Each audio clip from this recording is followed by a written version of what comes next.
Холодильник трещит, я в Петрозаводске, 2 часа ночи.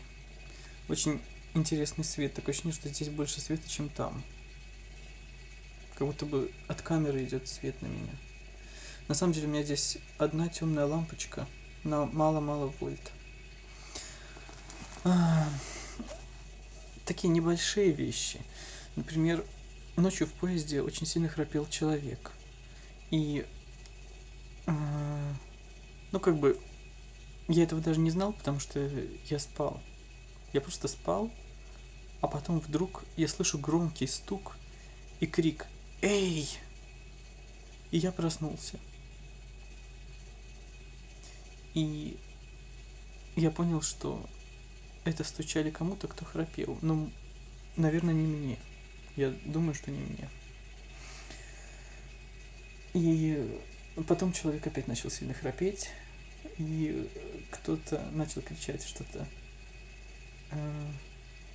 «Ты выспался?» На «ты». «Ты выспался?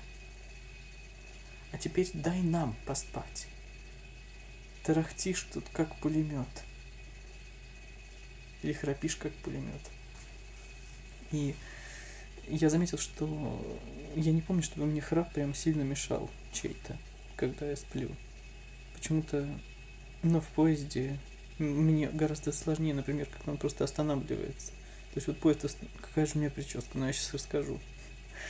Вот когда поезд останавливается ночью и становится просто тихо и без движения, я вообще не могу спать почему-то. А потом, когда начинает ехать, я уже начинаю спать. Я, кстати, еще думал о том, что вот детей вечно баюкают, качают. Что это такое? Вот. Им тогда лучше спать. Я, наверное, как такое дитё. И мне просто стыдно ходить. Вот что действительно мне мешает жить, это моя прическа. Мне стыдно с ней ходить. Я не знаю, что это такое. Я не понимаю, что это такое. Для меня это не свойственно, не естественно. Я даже не знаю, как себя вести с такой прической. Настолько это мне не свойственно. Мне кажется, что что надо делать вид, что я модный какой-то там такой, или что я не могу ей соответствовать. Вообще, я замечал, что люди очень часто действуют, исходя из того, как они выглядят, а не из того, какой у них там внутренний мир. То есть я не знаю, как мне действовать. Я не понимаю, как ведут себя люди с такой прической. Во-первых, такой прически ни у кого нет. Она очень странная. И холодно. Просто холодно. Вот это лысьво. Холодно. Не знаю. Вообще, окружение особо не ругало эту прическу.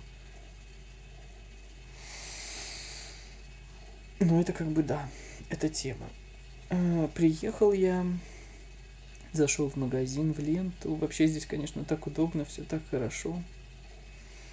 Начал что-то... увидел по акции чипсы Принглс, конечно, начал сразу завтракать. Потом взял ключ от класса, начал заниматься. И для меня это так обычно здесь. А в других местах почему-то мне везде так сложно с занятиями. И, в общем, я отзанимался полностью, потому что я знал, что я еще там пойду в гости.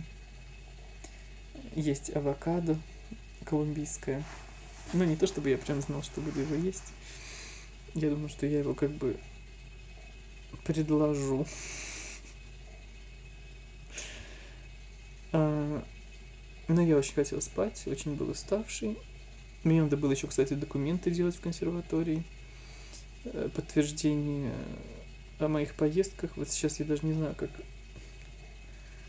себя вести. То есть, точнее, что мне делать? Мне нужно как-то распечатать эти билеты железнодорожные, чтобы показать их как демонстрацию того, что я действительно ездил. Чтобы у меня деньги, которые мне дало государство на отдых, на отпуск, чтобы оно у меня не забрало эти деньги из будущей зарплаты. Мне нужно подтверждать. Вот. Но сегодня я даже не мог к ним зайти, потому что я был очень уставший. Когда позанимался, я пришел сюда. Здесь, как всегда, когда приезжаешь, нужно очень много всего налаживать, что-то мыть. Все, кстати, просто что-то мыть. Вообще, я хотел даже сегодня потренироваться, но нет. И, в общем, посмотрел фильм. Помимо всего прочего, я тут посмотрел фильм. Называется «Притворись моей женой». И мне он очень понравился. Я прям ржал тут, как дикий конь.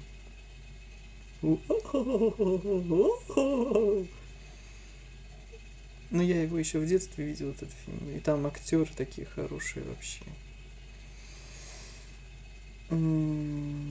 Потом я сходил в гости, съел авокадо, оно огромное было. То есть я съел половину авокадо и обавокадился просто. Потом, кстати, по дороге я опять заехал в магазин, смотрю, а там форелька охлажденная.